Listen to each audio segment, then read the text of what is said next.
Hello বন্ধুরা, নমস্কার। আমি জয়ন্তী বন্ধু। তোমরা সকলে কেমন আছো? আমি তো ভালো আছি।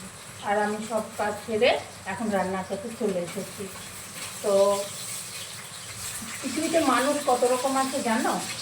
অনেক রকম মানুষ আছে। কেউ একজন আছে সাবস্ক্রাইবার করে আবার আমাকে সাবস্ক্রাইবারটা আমার কাছ থেকে তুলে নিয়েছে।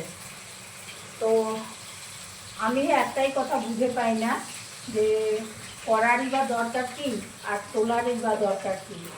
এত হিংসা থাকা ভালো না। একটা সাবস্ক্রাইবারই তো, আমি তো আজ অবধি কাকে কাকে করেছি আমার মনেও রাখি না, আর যেটা যাকে দিয়ে দিই সেটা পিছন ঘুরে তাকাই না। এটা আমার নীতি। কত ধরনের মানুষ আছে, ঘর জ্বালানি পর গুলানি, আর যারা চুপচাপ থাকে তাদের সঙ্গেই এটা বেশি হয়। তো এখনকার দিনের মেয়ে বউরা আমি বলবো অতি ভালো। কেন বলো তো? ওরা চুপ করে থাকে না, ওরা প্রতিবাদ করতে জানে।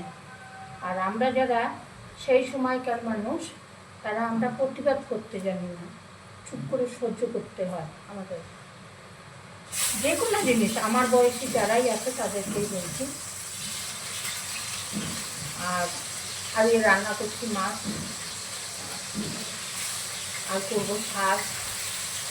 তো তোমাদের কি সবারই রান্না বান্না হয়ে গেল?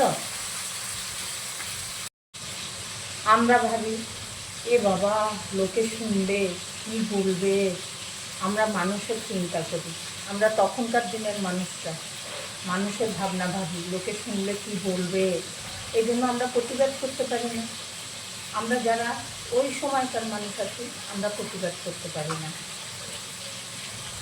এই বয়সে এসে ভিডিও করছি, ভিডিও ছাড়ছি, নিশ্চয়ই তার কোনো কারণ আছে।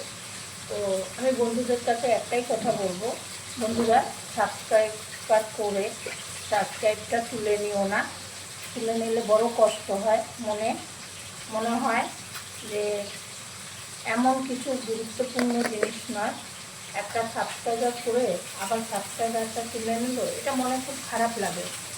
যদি তুমি মনে করো আমি করবো না, সেটা আলাদা ব্যাপার, কিন্তু করে তুলে নিও না। আমি একটাই কথা বলবো, সবারই ক্ষেত্রে বলবো, আমার একার ক্ষেত্রে নয়, আমি সকলের ক্ষেত্রে বলছি। তো আমার ভিডিওটা তোমাদের সঙ্গে যদি ভালো লাগে, তোমাদের কাছে একটু সাবস্ক্রাইব করে দিও। আর আমি তোমাদেরকে সঙ্গে নিয়েই আমার ব্লগ ভিডিওগুলো তৈরি করি। তোমরা যদি আমার পাশে না থাকো তাহলে পরে কী করতে আমি ভিডিও তৈরি করবো বলো? সংসারে কাজ করার পরে অনেক কাজ থাকে বন্ধুরা, অনেক কাজ থাকে। এই যে দরজা টরজা এগুলো মুছতে হয়, না মুছলে নোংরা হয়ে যায়, তাই না বলো? যত ফার্নিচার আছে যত মুছে রাখবে ততই ভালো, কি বলছো? মুছে রাখলে পরে পরিষ্কার পরিচ্ছন্ন থাকে, দেখতেও ভালো লাগে, নিজের কাছে খুব ভালো লাগে। তো আমি তো এগুলো করেই থাকি আমার অবসর টাইমে।